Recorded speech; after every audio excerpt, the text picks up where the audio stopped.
नमस्कार, कांचन किचन रेसिपीमध्ये आपलं सर्वांचं मनापासून स्वागत आहे. आज काय बनवायचं? आज मस्त टेस्टी मोडाची उसळ बनवूया.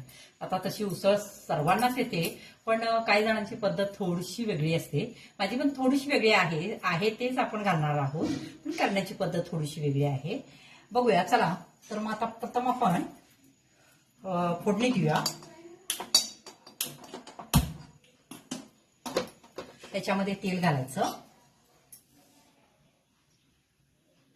तेलाचं प्रमाण कमी जास्त तुम्ही ठेवू शकता, पण जास्त पण कमी करू नका, नाहीतर तेलाचं प्रमाण कमी झालं की मोडाची उसळ एवढी चविष्ट लागत नाही.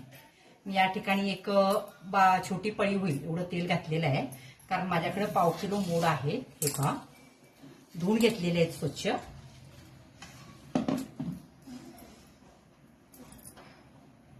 आता तेल चांगलं तापल्यानंतर आपण याला फोडणी द्यायची. हे पहा, तेल चांगलं गरम झालेलं आहे. आता याच्यामध्ये कढीपत्ता घालायचा आणि मी 2 कांदे घेतलेले आहेत. कांदा तुमच्या आवडीनुसार तुम्ही घालू शकता, पण कांद्याचं प्रमाण जास्त ठेवलं की उसळ खूप चविष्ट लागते.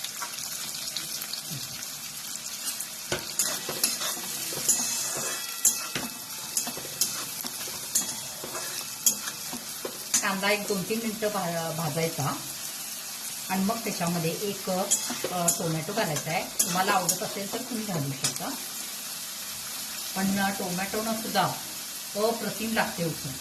करून बघा.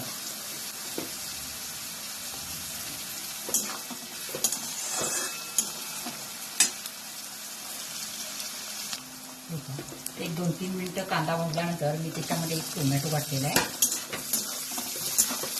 छोटा टोमॅटोचा. आता हे पण एक 5 मिनिटं आपल्याला असंच हलवायचं आहे.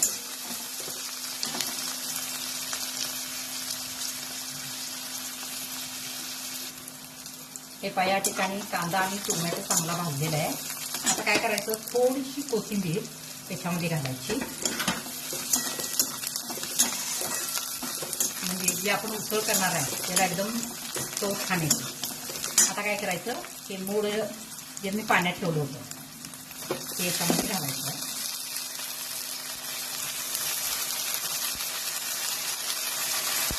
एक 1/2 किलो एवढा आहे.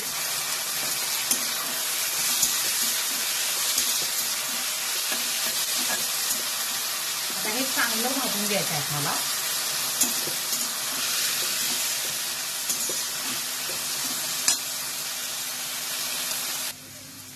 हे पहा, मोड चांगले भाजलेले आहेत. वास पण आला आहे छान, कलर पण याचा बदललेला आहे.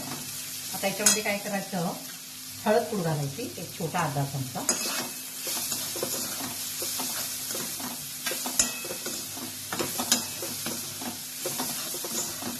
थोडंसं चवीप्रमाणे मीठ घालायचं. तुमच्या चटणीच्या याच्यामध्ये मीठ कसं असतं त्याप्रमाणे घालू शकता. आता या ठिकाणी बघा, लहान मुलं असतील, तिखट खात असतील तर त्यांना ही अशीच आता उसळ द्यायला चांगली आहे, कारण याच्यामध्ये हळद आणि मीठ फक्त घातलेलं आहे, त्यामुळे ही छान लागते.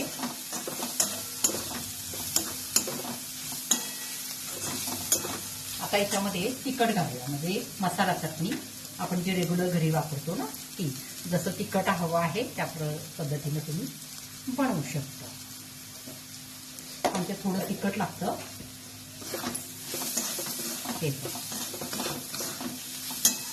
आता काय करायचं, याच्यामध्ये पाणी घालायचं थोडंसं. मी गॅस बारीक केलेलं आहे.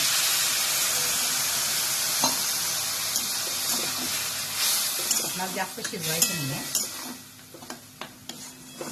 गॅस बारीकच ठेवा. म्हणजे कमी पाण्यामध्ये मोड जर शिजले म्हणजे तर अति उत्कृष्ट लागते.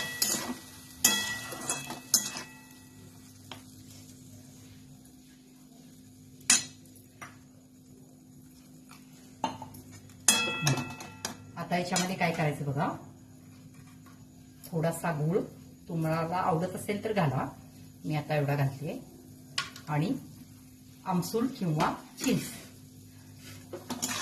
त्याच्यामुळं चव छान येते. हे बघा, आता काय करायचं, गॅस मोठा करायचा आणि इथेच थांबायचं, कारण कसं आहे, पाण्याचं प्रमाण कमी आहे, त्यामुळं लगेच काय होतं, खाली करपण्याची शक्यता असते.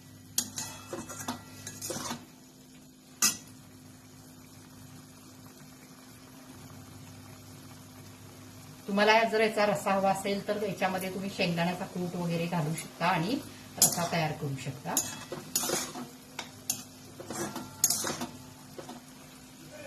नसेल शेंगदाण्याचा कूट आवडत असेल तर काही प्रॉब्लेम नाही आहे. आणखीन थोडं पाणी वाढवलं की थोडंसं उकळी दिली की रस्सा सुद्धा तुमचा तयार होतो.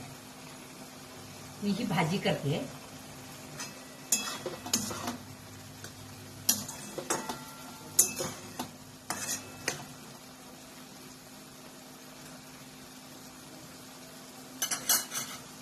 गॅस मोठा ठेवलेला आहे. फक्त यातलं पाणी आटवायचं आहे आपल्याला. हे पण पाणी पूर्ण आटलेलं आहे. तो अजिबात खाली लागलेलं नाही आहे, काही नाही. मी आता गॅस बंद करते आणि उरलेली बारीक चिरलेली कोथिंबीर आता याच्यामध्ये घालते. ही झाली आपली मोडाची भाजी तयार, म्हणजे ज्याला आपण उसळ सुद्धा म्हणतो. आता हे एका बाउलमध्ये आपण काढून घेऊया. करून बघा, खूप टेस्टी लागते.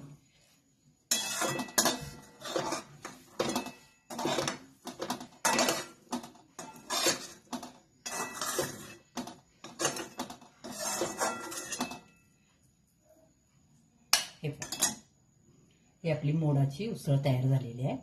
तुम्हाला जर माझी रेसिपी आवडली असेल तर लाईक करा, सबस्क्राईब करा, शेअर करा. धन्यवाद.